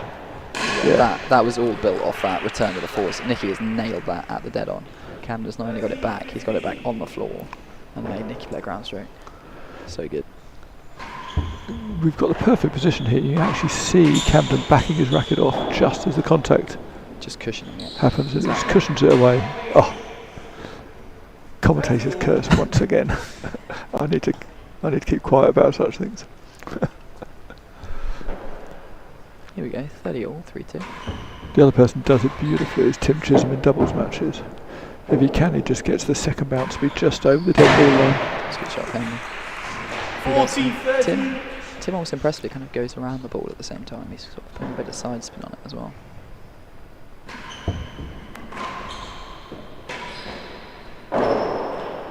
Chance for Nicky.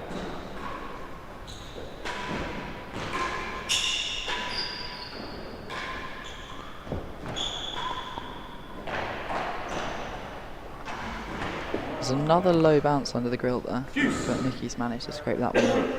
So do you think that's staying low for a reason? Do you think Cam's putting different spin on it? I think because I think Cam is playing for length sort of thing, and playing with a bit less cut than some of the other players because he's playing such a perfect length. So perhaps it's Nicky who's someone playing that with a bit more cut, so it then pulls down into the ground and bounces up. But with Camden perhaps playing it quite flat or maybe even. Right.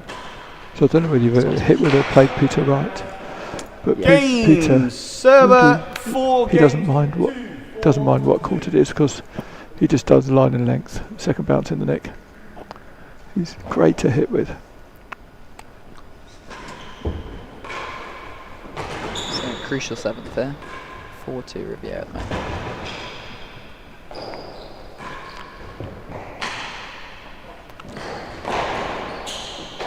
Oh.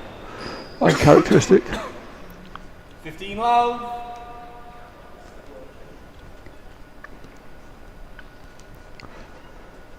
Nick needs to get motoring now. He does. You feel he has to take this game.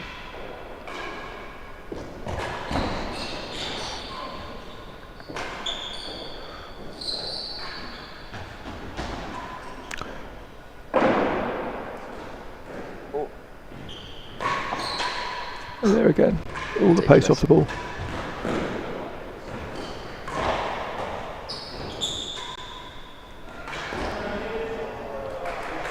That was a very, very good rally with a slightly disappointing end, but fantastic play from both players. And yet, once again, seeing Camden take all the pace off a tough horse.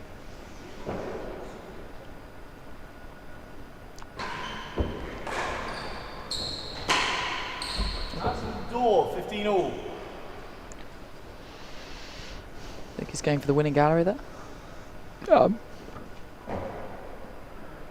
Looked like a bit of a miscue.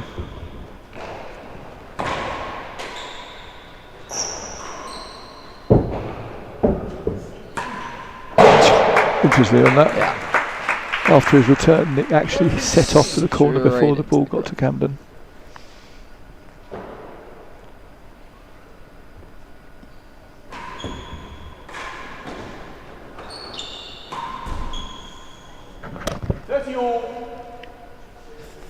Funny couple of alternations here between Camden hitting ridiculous grills and a couple of unforced errors. Yeah.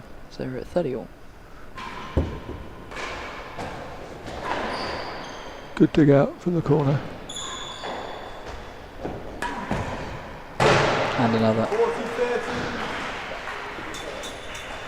And it is a point for 5-2. And you suspect that would be too much of a mountain to climb. Beautifully controlled there from Camden. Nice slow-mo there from Ben and the team. I think we're going to see Nicky's head go up in slight despair here. Yeah. That's a tough one. That's a tough one.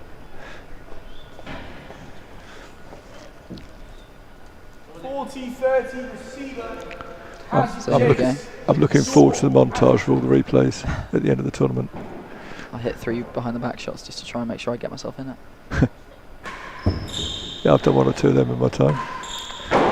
People think you're out of court.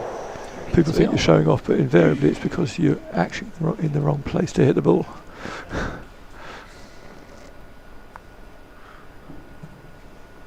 So we are back to choose here in the 7th game.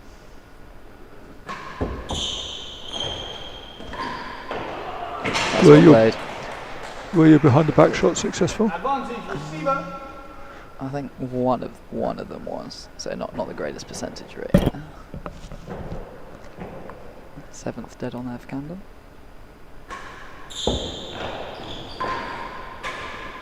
Oh, nice pace. It's good length. Great, That's a good great length from pace from Nicky. Nick. Basically doing what Camden's been doing, Exactly feathering the that. ball. And he's made him hit one on the run on the floor.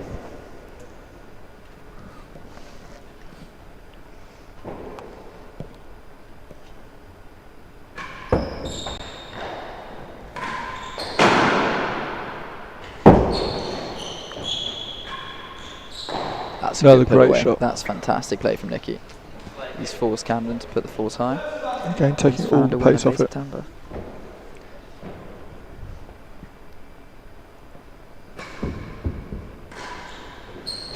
Chase, Yes. 3-4, advantage. So nicely poised there. Nicky with the advantage, but a good chase.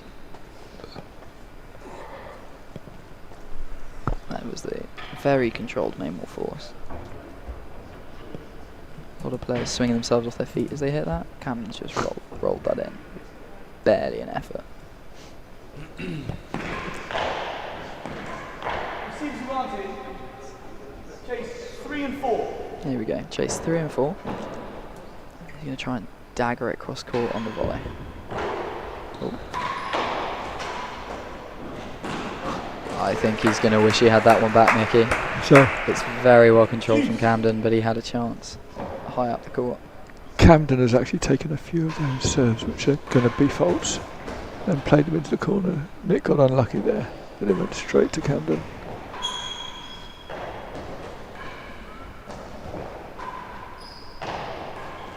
Well played. It's good control. It's always tougher than coming across the timbre in front of you on the forehand, because your swing stroke is essentially coming perpendicular to the ball, so it's quite hard to control And this down is- the line there. And this is where the lefties Exactly, yeah. and the double handers have an advantage. They can actually attack that ball properly, whereas single-handed righties tend to have to play defensive. Oh, Yeah, we saw from both Bryn and John earlier actually, is those balls behind them off the timbre, so often Yeah. it's taken main with timbre. They were just both so good at getting it back cross court with Yeah. the strength of the two hands. the other thing they do, because they're double-handing, they're turning more towards that corner, so they're in position better. Or Receives that advantage. appears to be the Second case. gallery. I think you've got Camden doing that as well actually, as he's defended so well with almost his body facing into that grill. Yeah.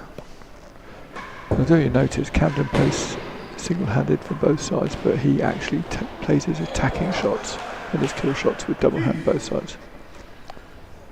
Especially off the penthouses, yeah, absolutely.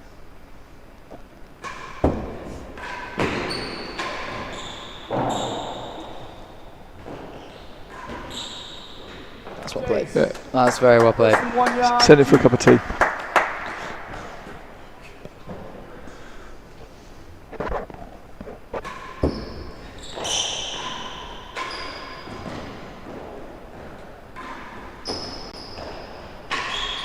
That's Great a beautiful shot. put away there. He needed that, I think. It's a chase a yard. I think we know what he's going to try and do to win chase a yard, but it's going to be tough. So a very handy winning gallery from there.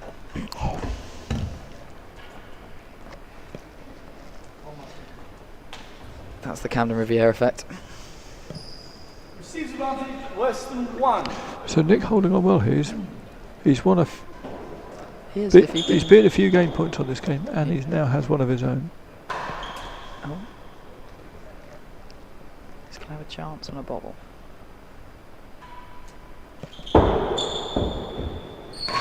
It was Close, a short but- bobble as well, but he's Lost put it. it Juice. just too high, so we are back. Juice.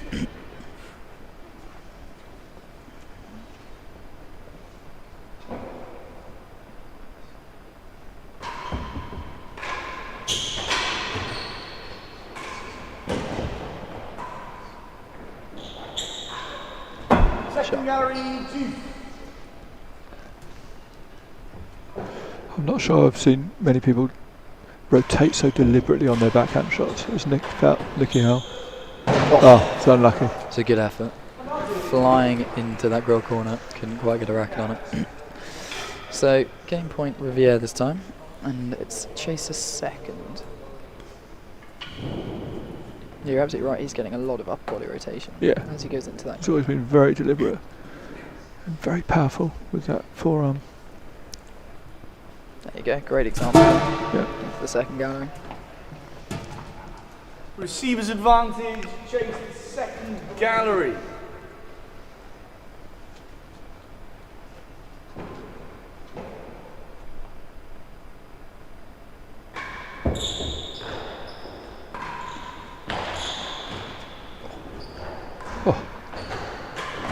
Great turn there from Camden. 5 games to 2. 5-2. Thought he'd gone a bit too early, but 5-2 still made it count. He's one game away from a World Championship final reunion. Better than 2 yards. One stroke.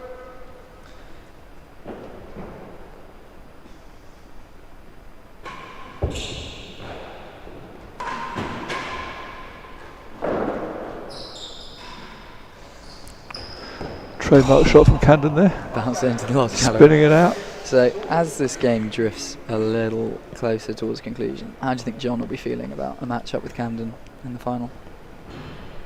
The what, sorry? How do you think John will be feeling about a match-up with Camden in the final? Oh, they train together a lot. They're really good buddies, so No I stroke. think he'll be relishing the idea and being able to do it with mum and dad there and home crowd.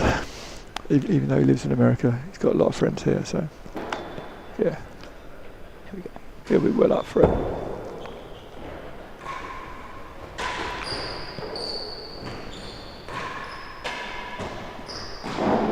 Another chance to go dead on. Although before that, he's going to be thinking about the doubles tomorrow, which is going to be Hell of a strike. got a lively match against him in the Last gallery. doubles. So that'll come first. That's true. Size each other up a little bit again. Then you're saying about knowing your doubles partner earlier. John and Steve practice together quite a bit, know each other quite well. So Do you think they, 30 down. hold back a little bit in training? Keep one or two little secrets to themselves? who knows?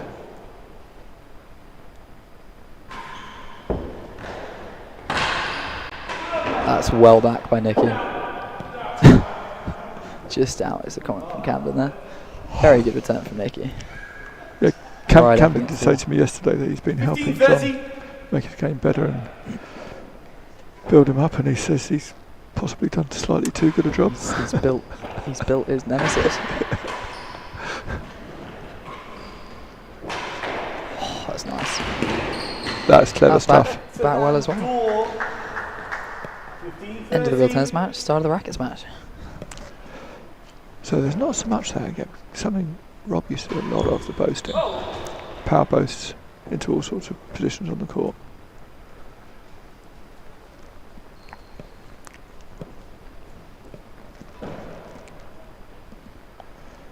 Something anyone that plays at C court learns to do quite early on, because the ball doesn't come off the back wall. Oh. Better than last. Better than the door, better than last. 2 points from another British Open final.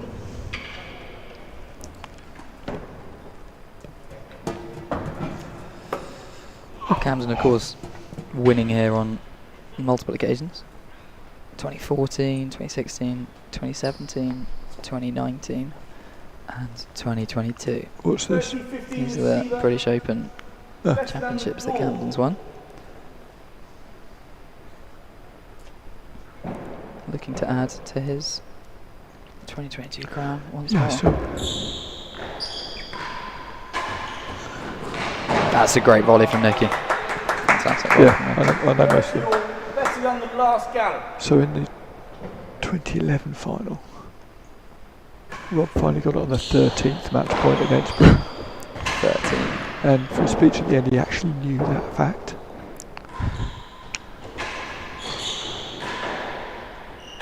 And then Britain, of course, managed to win the following year. Ooh. Uncharacteristic from Camden. How did you know how many match points there were without Ben Gatenby giving the stats? Because Rob had, Was he counting himself, do you I think? happen to know he knew himself. He counted He'd himself. counted himself.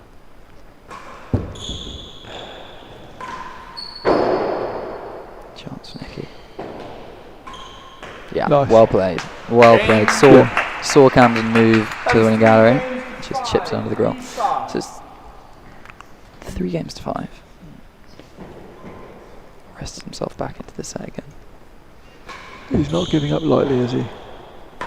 There we go. We've had a couple of those Last actually. gallery. Yeah. Just that top spin railroad. Double. Just pulling it back up onto that side penthouse. It's always. Do you take them early if they're going to go to faults? Or does it depend who you're playing? I think I'm trying to volley that cross court for the chase.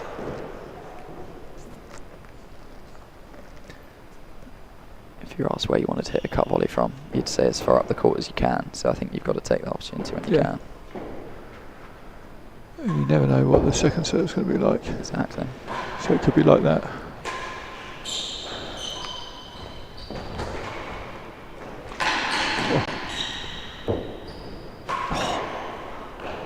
A lot of bounces in this rally.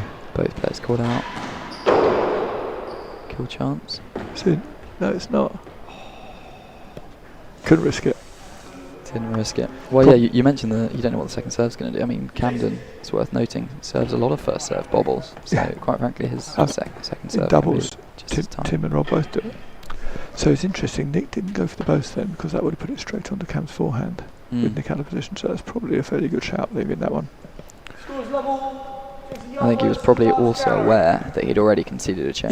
Yeah. So he was changing Lost it the serve. anyway. Yeah. Worse than the last. Level.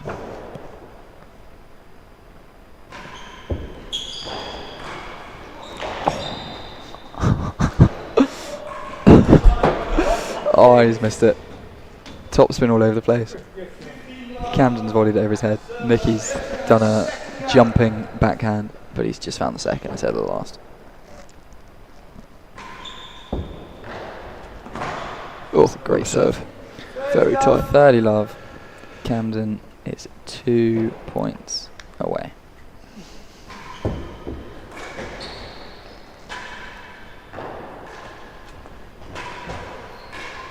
Shot. Oh, what can you do about that? That's so tough. Nick has found Nick a did. beautiful length. He's changed the direction of the point, and Cam's just run over and put it in the grill. Nick did nothing wrong there.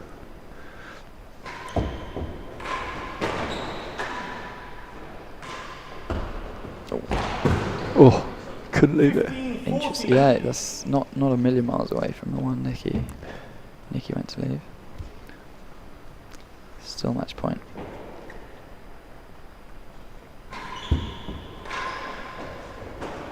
That's a great shot from Nick there. That's pressure point. So here we go. Change of ends. It's a tough chase, but Cam has still got match point here. Oh, It's a great read. that's a shot. It's unlucky that it went in second gallery. That's well recovered from Camden. He's ducked out of the way of the ball. And then handled it as well. 40-15 receiver, worse than 2. So, will he stick with the railroad? I suspect he will. Worse than 2.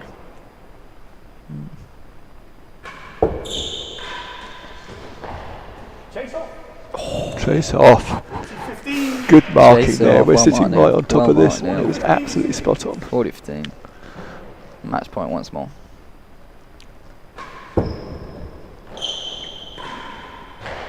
Oh, He's found the inside of the dead on. 40-15. That's another change of ends on match point.